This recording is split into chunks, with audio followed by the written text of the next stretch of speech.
Hello and welcome. This is Rooflemonger, my friends. Today we are talking Guilty Gear Strive and Guilty Gear Strive DLC. We have had the first two characters come out for Guilty Gear Strive, that being Goldlewis Dickinson and Jacko, and we have 3 more guaranteed characters before the Season 1 pass is over, and we know that Character 3 is indeed this year. Sometime before 2021 ends, we'll be getting DLC character number 3. 4 and 5, that'll be next year sometime. I'm assuming earlier next year. And the announcement for DLC character number 3 might be closer around the corner than you think. The Tokyo Game Show 2021, which is a multi-day event, begins next week. And on the final day of the event, Arc System Works does indeed have a presentation, and they stated they'll have the latest information on Guilty Gear Strive. Now, this is by no means a guarantee they'll be specifically talking about the DLC character there, but it's a pretty big platform and it's a pretty good place to announce a character, right? And that character could launch later on in October. And we have the big balance patch later on in October, so this all kind of wraps together that you would have the DLC number 3 character launch with these balance changes, because honestly, that's generally how it goes in fighting games. A new character tends to come with a balance patch. Not always, but it's usually a safe bet. Regardless, however, when the character actually launches, it is the last character for this year. So be it October, be it November, be it December, whatever that character is, that's it. And it's all we're getting till sometime in 2022. And who exactly could that character be? Now, if you happen to be unaware, there has been data leaks about various DLC characters upcoming for Guilty Gear Strive. So if you're trying to avoid spoilers, this is probably the time to check out. Otherwise, let's talk about it. So as of the last data mine leak that we have had, and there will be a link to that at the end of this video if you don't know what's all about, the characters that look like the final characters for Season 1 are Happy Chaos, who is a very important character in the story of Guilty Gear Strive, Slayer, the enigmatic vampire who's been in many other Guilty Gear games, and everybody's favorite, Biken.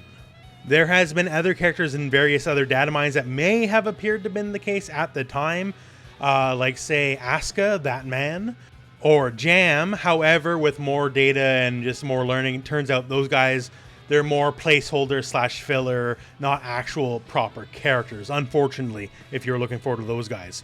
So Happy Chaos, Slayer, Biken, that's what we have to work with right now. That is our understanding going by the data mines. So who of those 3 would you think would be the 3rd DLC character? So if we go back to the original roadmap here, there is one very telling thing, not so much for DLC number 3, but for DLC number 5. And that is that our 5th and final DLC character will be launching with the 2nd story mode for Guilty Gear Strive. Launching with a whole, secondary story mode is a very big deal, to be sure, right? And you would think you'd want a character thematic with that in mind. And to me, that kind of spells that it would almost have to be Happy Chaos. There is definitely characters that did not get their fair shake in the Guilty Gear Strive story mode. There was no May, there was no Faust. Like, why does Faust look so different? We didn't get that explained basically at all, right?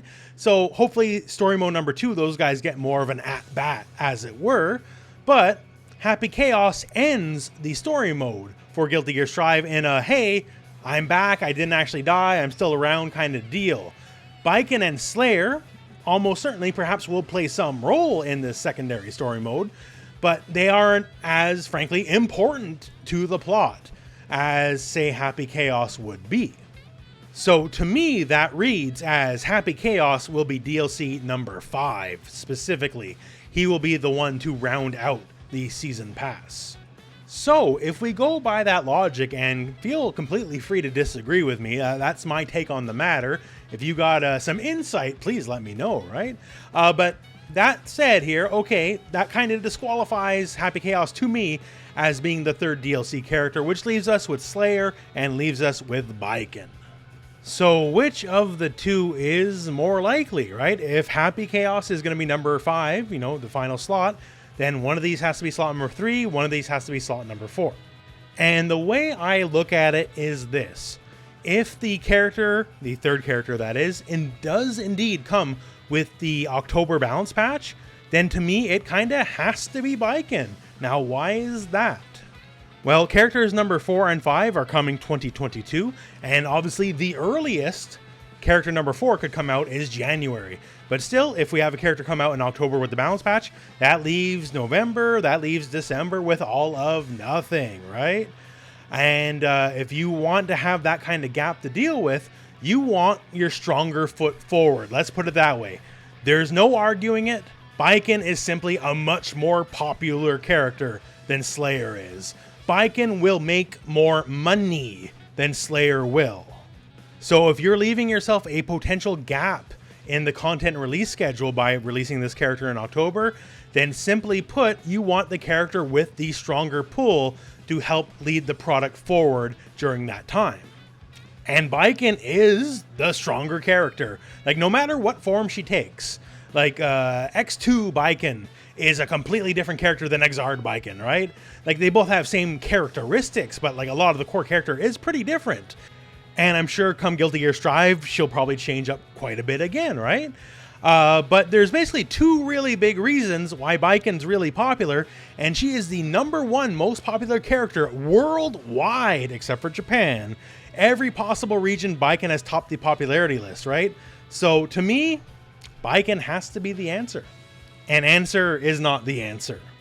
For both holding strong during the gap we have to wait till 2022 for the rest of the DLC characters to come out, and frankly for the Christmas rush, right? To have your overall worldwide most popular character to be DLC number 3, it makes purely business sense to me. Because, once again, from a purely marketing perspective, during the Christmas rush, during the holidays, you will sell more copies of the game to people if Baiken is in the game versus if Slayer is in the game. Don't get me wrong, Slayer's a cool guy, right? But he's not Baiken popular. People who don't know Guilty Gear, there's people who have never played Guilty Gear in their life, and they're still Baiken mains, right? So Baiken has that level of popularity that will bring people in. During one of the more important phases of the game's lifespan, as it's been so far, because Guilty Gear Strive is already the most highest selling Guilty Gear of all time, right? And there's a very real possibility we can break over 1 million units by the end of the holidays, and you know, having certain characters can help push you over the line. But anyways, my friends, that's my madcap rambling on the subject. So as it stands, characters 3, 4, and 5, the way I'm figuring it, based off what we know off data mine leaks and all that kind of stuff, I would have to assume character number 3 will be Baiken, character number 4 will be Slayer, and character number 5 will be Happy Chaos. I know you got some thoughts on the matter, so let me know. Do you think my methodology I'm using, my level of thinking of how things are going to be turning out, do you think that's sound? Or do you think it's the ramblings of a madman? Because, hey, who knows, right? I don't. But yeah, let me know in the comments below. And otherwise, my friends, that is the end of the video. So thank you very much for watching. Hope this video has found you well. Go out and play some Guilty Gear.